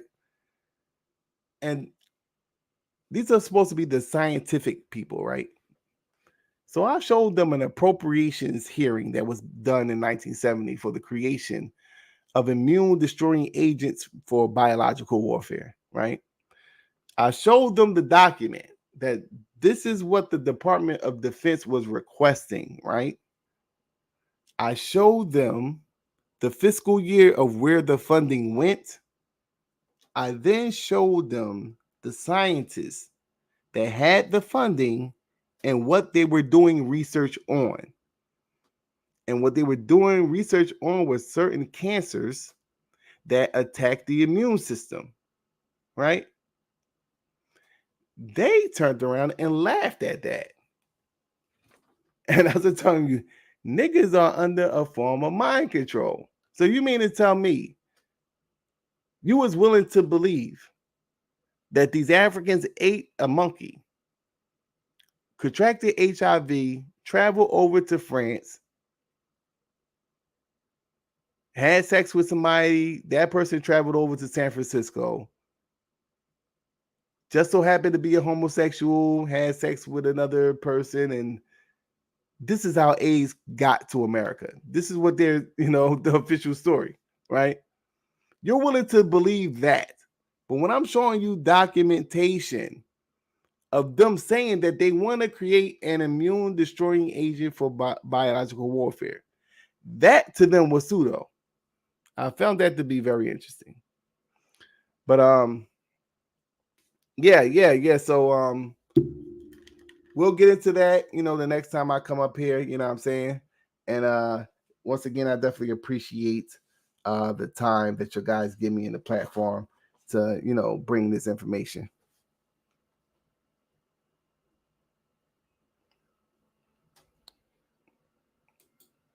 So I see QANATH and no, I'm right here. I'm right here. I don't know what happened. Sham dropped off. Yeah, I'm about to go ahead and fall back myself too, because you know what I'm saying. Doubt. No yeah, doubt. But I, you know, we'll hook up. I'll holler at you. You know what I'm saying. We could set a date where I could come back on and we could do a part 2. You know what I mean? No doubt. I didn't get a chance to read the comments. So I don't know if people disagreed or agree with everything you said, but again, if anybody wants to have that sit down or conversation with our dear brother, you know, they're welcome to do that. And if it turns to a debate, we can always take it on the F.O.P.E. Academia Debate Lead and get some scholars or scholarship to edify our people. You know, I look forward to it, man. And I appreciate everything that you did, brother, coming on the platform to bring out that information. So it was needed. It was needed. And Swarthy, you want to tell people what you're working on right now? Because my dear brother right here, man, is a genius. Right? He's a diamond in the rough. Shalom, Elder QANATH. Thank you so much, Travis. Hey, the Elder QANATH, he says that because my dad was a microbiologist and an optical engineer. So my dad used to talk to me about the theory of light traveling at 186,000 miles per second when I was like 4 or 5 years old, trying to watch Batman with some chocolate milk in my hand, you know? Like Big Moore was real smart, right? And my pops was a real cool dad. You know, he didn't force microbiology on me. What he would do, QANATH, is because at the time, you know, we were celebrating Christmas and all that stuff. What he would do is he would buy me the Super Nintendo and all the stuff that I wanted, and then he would slide a microscope under the Christmas tree as to say, when you get some time, Reg, go on over there and just think about it for a minute. Right. So Pops was real cool. He didn't really press the biology thing on me, but you know, my grandfather being in the Air Force, I could tell my patrilineage goes back to some very prestigious black men who overcame a lot, even with living in a society that's geared to destroy you. Hallelujah. And as far as what I'm working on, family, I do eventually want to get to the point where I start teaching the brothers and sisters how to speak the Hebrew and how to speak the Greek language. And I might pick another variation of Hebrew as well to start doing lessons on so that we can communicate without everybody always understanding what we're saying. So I wanted to go back to some of the languages we spoke in certain times in history. And I also wanted to do some thorough investigations of books like Our Hebrew Heritage from Our West African Ancestors. That's a book I recently shared with K. Judah. And I wanted to go into some of the writings of some of these writers from the 1200s, from the 1100s, concerning brothers like Saint Maurice, who had so many images and statues all over Europe that they couldn't whitewash all of his paintings or his statues, so they just had to leave them black. And go into some of our family members that used to rule in different parts of the UK and Spain and Portugal, going into the black Jews that ruled all over Europe, which is a history that is not only not taught, but it comes under a lot of criticism when you say it out loud, because some people are uncomfortable with the truth of black monarchs in general, whether you're talking about the Israelites that ruled or whether you're talking about the black people who were referred to as the ancient people of Kemet. When you talk about black people in regalness, it makes the world we live in uncomfortable, because the narrative is that we don't come from any form of regalness. So ready to tackle these uncomfortable topics for other people, but obviously for us, it's very inspiring to hear the truth of our ancestors and what they really were about. Hey man, I know I'm looking forward to it, and you know, everybody know me, man. I love information. You know, I just listen to this radio show in Washington D.C., WOL 1450 on the AM, and I just listen to this guy. It's called himself the Black Eagle, and their slogan is "Information is power." Indeed, indeed, indeed, it truly is. And I would just say this to my brothers and sisters: don't let people judge you by your cover, meaning your makeup, whatever you may wear, where you may live, what you drive, your job, right? Because information is power, right? We always say, people say, I got my massa degree. Understand that, massa, his degree. You know, get your own degree. Teach yourself, read, study, analyze. Go into the deep part of it, you know? And then when you get that information, figure out something to do with it. You know, my brother Sword, like I said, he want to teach. So that's the idea to open up a school. And I think that's what's hurting Black people all over the world. We keep learning from our oppressor, the colonizer, instead of opening up our own schools. Homeschool your children, right? And if the parents, if you can't afford to homeschool your children, find somebody like my brother Swarthy, right? Or my brother Solarmind, you know, and let's get this thing moving, man. You know, at the end of the day, man, we all want a legacy. You know, leave something behind. Somebody can remember, watch some old videos, whatever it may be, man. Just leave something behind so our people can get some form of information and know the struggles that our ancestors went through and what we go through. But overstand this: it's not shit we can't do. It's nothing we can't do. Overstand that, right? And in everything we do, we always successful in it. There's nobody on the earth better than us, smarter than us. Take pride in being Black. Take pride in it, man. So again, Swarthy, my dear brother, thank you. And my brother Sotomayor, thank you. And Shawsham, if you could hear this man in the show with one of my favorite tunes, and looking forward to see y'all again. Y'all want to say something in closing, and we're gonna end the show. Yeah. I'm just gonna go ahead and drop off. I'm definitely privileged to be on a platform like yours, and looking forward to coming back up. Oh, thank you, brother. That means a lot to me. But guess what? It's your platform too. All right, For real. It's for I'm our people hoping on edification. That's what it stands for our people edification. I don't know the shit y'all know, you know. And why, QANATH, why are you cussing? Well, I like cussing. God is best with y'all. Hey man, Most High bless. All right, Most peace, High peace. bless. All right, Shashan, man, if you're hearing this, brother, take me out. If not, I'm just gonna shut it down. Just gonna shut it down. Okay. We not CUC, no, or F.O.P.E, no, or ADUIC, neither. They wanna be like us, you know you not like us. You not HBG, UIUIC, UGOCC. No, you not like us. No, you not like us. All these camps, we talking about nothing. Why is they frontin'? They never follow commandments, they jump to assumptions. We spinning facts and they running. They wanna be like us. You not HBG. They wanna talk and debate. We already know you gon' lie in their face. Grown ass men be acting like women, and grown ass women be acting like men. Damn, you wanna be like Glorilla? We all know you never stick to a scripture. I'ma start calling y'all brother Nathan. You worshiping idols with Yahweh depictions. Whoever got ears, yeah, I let them hear it. You talking to God like you don't fear him. You better get burnt if you not serious. Proverbs 3:7, they must be delirious. Disrespecting the tribe like is you fried? They want smoke like you the most high. Stay off the weed, clear your mind. Don't believe what they say, just believe in Yah. CUC, or F.O.P.E, or ADUIC. Neither, they wanna be like us. You know you not like us. You not HBG, UIUIC, UGOCC. No, you not like us. Shout out to K. Judah, he the one keeping it real. Y'all run away from my daddy, you acting like he pulling up with a steel. He tryna feed y'all knowledge, you don't wanna eat, you don't want a meal. Y'all be Deuteronomy 28, 48, y'all still in the field. Y'all be deceivers for real. How you gon' lie to your people and act like you keeping the truth concealed? It's about time that y'all wake up, I've been reading Ezekiel. 1 through 3 for real. On the mic since 3 for real. Stop trying to be like us. We not CUC, or F.O.P.E, or ADUIC. Neither, they wanna be like us. You know you not like us. You not HBG, UIUIC, UGOCC. No, you not like us.